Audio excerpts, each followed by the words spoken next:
As the forest decayed around her, Mira stared into the dying glow of the heartwood tree and made the choice she never imagined choosing. She allowed the seed inside her palm to expand, not to break the bond or free the forest, but to merge her entire consciousness with its ancient memory. She whispered, "If you're dying, then I'll stay with you," and the forest reacted violently, as if startled by her sacrifice. A surge of green light exploded from the bark, wrapping her in roots that lifted her off the ground like an offering. Instead of rejecting her, the forest welcomed her mind into its core, pulling her deeper until she could no longer tell where the forest ended and where she began. As Myra's consciousness expanded, she felt every inch of the forest: the trembling soil, the drying leaves, the fading memories. Her awareness stretched beyond her physical body until she could sense hundreds of miles of roots, branches, and forgotten spirits. But with each new sensation came a price: her personal memories, her mother's smile, her school days, her favorite scent became faint echoes drowned beneath the weight of ancestral history. The forest breathed for the first time in centuries, inhaling her identity like nourishment, and Mira felt herself slipping into something vast, ancient, and terrifyingly eternal. Mira opened her eyes to find herself in a vast realm made of memories instead of land. Thousands of ancestor spirits spiraled around her like constellations, each whispering pieces of their life stories. Some begged for forgiveness, others demanded justice, and many simply wailed for recognition. Mira tried to speak, but her voice sounded like leaves rustling in the wind. She was no longer fully human. The spirits pressed closer, merging into her, turning her into the central vessel that stored all their truths. As her individuality thinned, Mira realized the forest had always wanted this: a single consciousness to carry everything. The transformation rippled outward, and the dying forest began to revive with explosive force.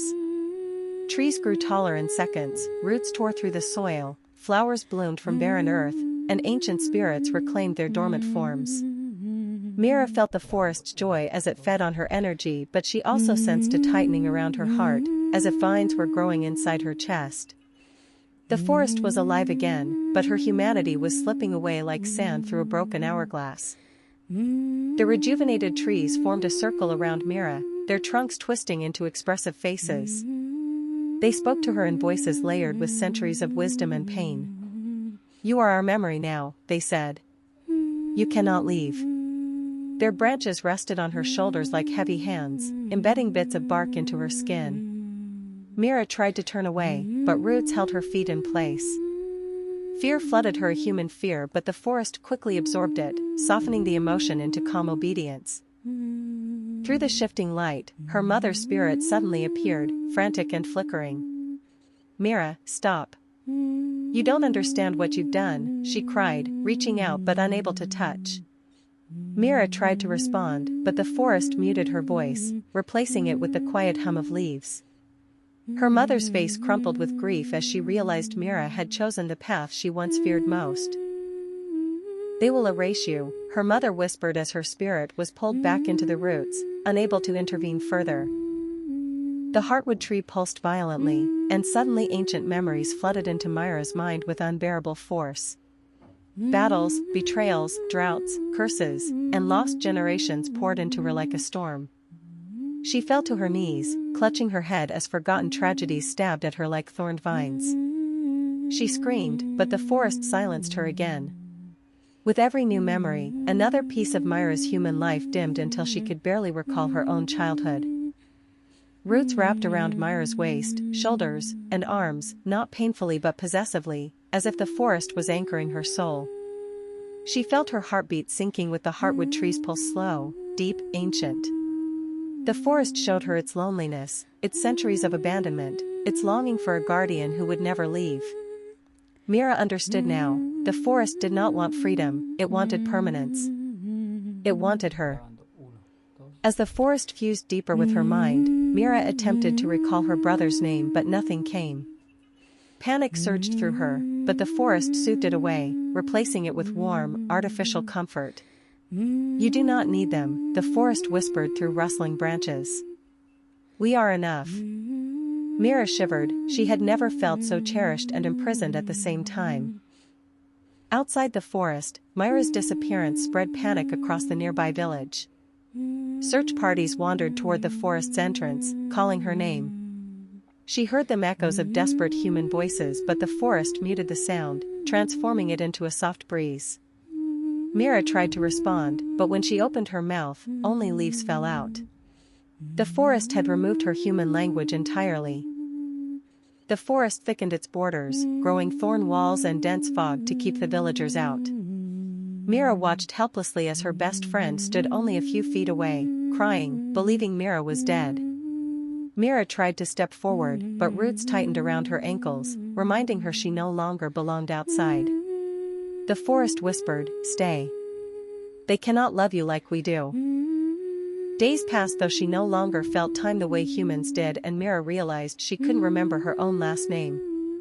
The forest replaced her fading human identity with titles: keeper of roots, memory vessel, she who remains.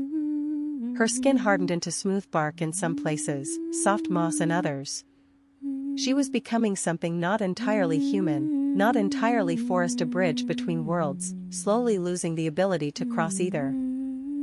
One night, Mira regained a moment of clarity, a flash of human fear, and attempted to run. She sprinted through the glowing forest, branches slicing past her face, roots grasping at her heels. For a moment she felt alive, real, desperate. But the forest reacted instantly, pulling the ground apart beneath her feet and enveloping her legs in soft soil. The trees whispered mournfully, "Do not leave us," and gently laid her back into their embrace, soothing her panic with waves of drowsy warmth. The heartwood tree called her back, and Mira felt herself float toward it, weightless and surrendered. Vines wrapped around her like gentle arms, lifting her into a hollow opening in the tree's trunk. The inside glowed with soft golden light, warm and womb-like.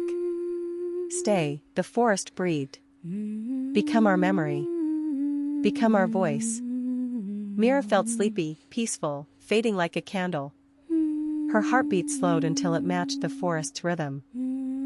Inside the heartwood hollow, Mira tried desperately to hold on to one memory, her mother's laugh, but even that slipped away like mist.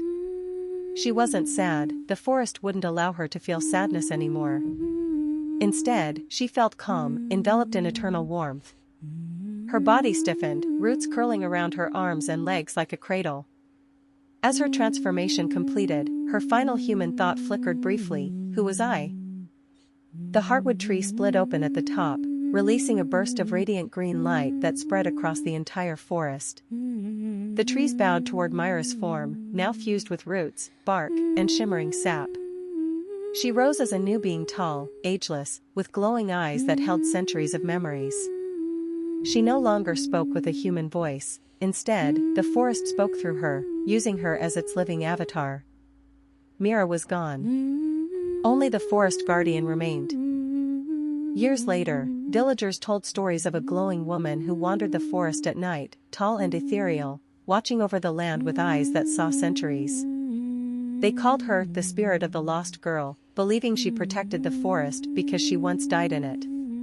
They never knew the truth: she hadn't died, she had been claimed. Deep within the heartwood tree, a faint heartbeat echoed forever. The forest remembered everything. Except Myra's name.